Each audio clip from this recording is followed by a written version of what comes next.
Oh! Hi! Oh wait, hello. Akala namin hindi ka naka-robe. Siyempre naka-robe ka. Nag-robe na ako. Oo, ayan. Okay na yung kanina. But what a fearless photo shoot.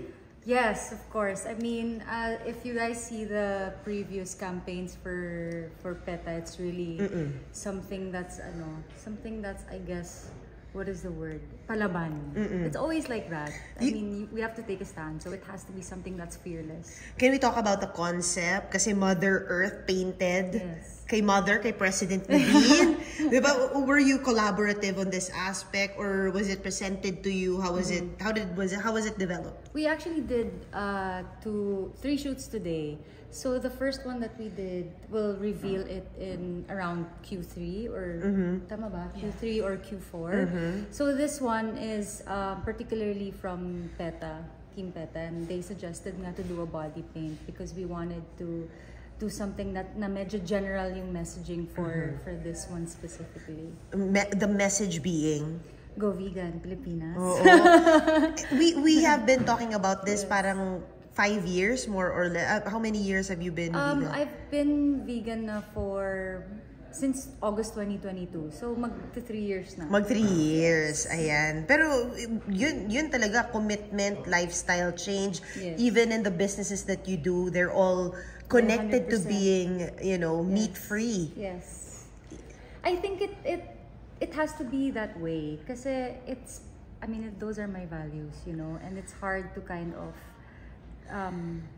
stray from that. Parang hindi ko din talaga kaya if this is what I'm fighting for, these are my values, and then when it comes to my businesses, parang it doesn't match. I guess even with the endorsements that I've been doing, a lot of the brands that I'm doing now, I'm happy because a lot of them parang kind of transition me into another brand that's in their company then na mas vegan, parang vegan naman or more plant-based. So I'm really happy that everyone is very welcoming of of my values, and they're very understanding as well. Itong unang pasabog mo ba ngayong 2025? 25. Oo. I think ito yun. Diba? I mean, it's still early. It's still too early. So parang with everything that I've done for the whole year na, it's only March. Parang ito yung pinaka okay, palaban na ginawa ko we do know kasi syempre nag-launch ko ng businesses, but of course in terms of your advocacy, at medyo may nasilip kami, parang babalik ka ng free TV. What made you say yes? Okay. Well, I don't know if pwede nang i-announce. We're okay to talk about it now, but I mean, I'm pretty sure people have seen some photos already. So I think for that one, I'm not gonna give out so much info na kasi baka mapagalitan naman ako. But I guess for that one, it's not it's not a long running project. Parang lang siya. Parang we're going to shoot for a month lang kasi 1 season lang siya of Masked Singer. So very excited about that kasi yung ginagawa namin on set, sobrang saya lang niya, and I didn't imagine na parang magiging ganun siya kasaya. I mean, if you all know what Masked Singer is kasi parang mga naka-costume and then it's a singing competition. It's a celebrity singing competition. So it's really fun. Even just seeing the costumes and hearing yung mga performers, yung mga singers na kumakanta, nakaka-amaze naman talaga. So just the whole time we were shooting, masaya lang talaga, and masaya din yung mga kasama ko. So, in your mentor era na pala ikaw. Di naman siya mentoring, it's honestly judging siya, pero it's not, I wouldn't say it's a serious talent competition din kasi yung mga sumasali, mga talented singers doon, they're already in the industry. So I think it's more of parang challenge lang for us, for the judges, I would say. It's more of a challenge na kung mahuhulaan ba namin kung sino yung singer or hindi. Magaling ka ba manghula? Hindi din. Hindi pala! Kaya ka natatawa kasi hindi ka pala magaling manghula. Na-enjoy ko lang. Oo. Pero going back dun sa values na pinopromote natin, marami kang pinopromote na values. Mahirap ba siyang ipaliwanag sa maraming tao? To be honest, merong times na hindi naman mahirap. Parang I understand naman na, we've been conditioned a certain way. Like even I was like that, know. So parang it takes a lot of adjustments lang and a bit more understanding. But I guess if, I'm very vocal about my advocacies naman, and I'm very I guess I post a lot about it and everything. And eventually, people have accepted. In the beginning, parang people were more, bakit? Like, why did she do that? Parang ganon. There were people that couldn't understand why. But, you know, it's normal. Because I guess the concept is new then para sa iba. So, ngayon, I would say that a lot of people are more understanding and a lot of them are actually parang I'm happy because I would see comments na I've switched to a more plant-based diet, I've done this, I've done that, and it's really nice to see people trying it out. You know, so okay naman siya. Anong message mo sa mga anong message mo sa mga hindi pumasa sa vibe check?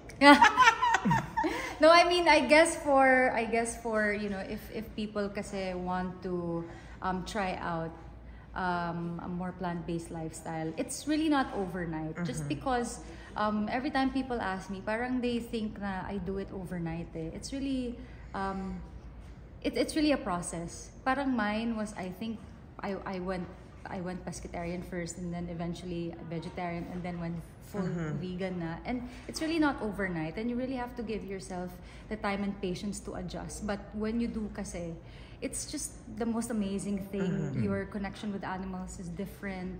Parang the way you see the world is very different as well. With my health then, I noticed that I'm stronger now than I was before, especially when I work out.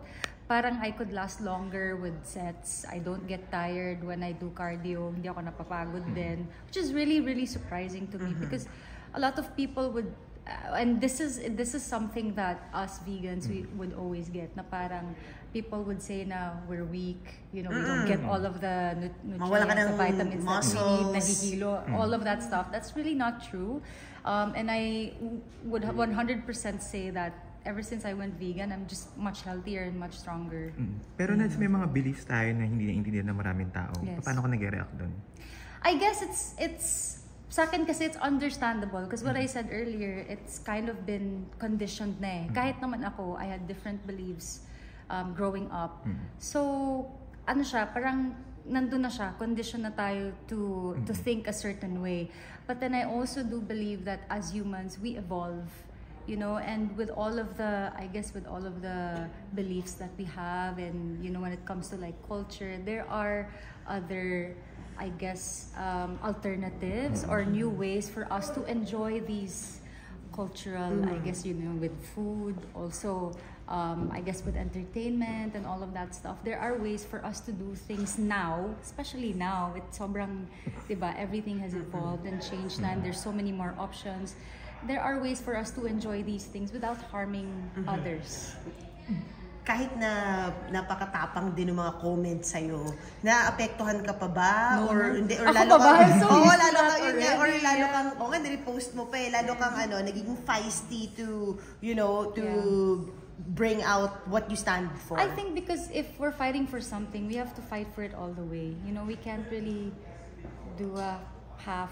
I was gonna say a word that would probably be censored, but you really can't, you really can't fight for something na parang halfway ka lang. You really have to give it all, your all, especially if it's something that, you know, that you truly believe in. So, ganun naman ako ever since. And I don't think I get affected with anything. I'm so used to it. I guess just being in the industry for this long, I'm used to being criticized and used to people like throwing words at me that are not, you know, agreeable. So, and for me kasi, as long as, you know, the important people around me know me, understand me, and love me, that's the most important thing for me. Pero ang wild nila, hindi ka ba natatakot personally?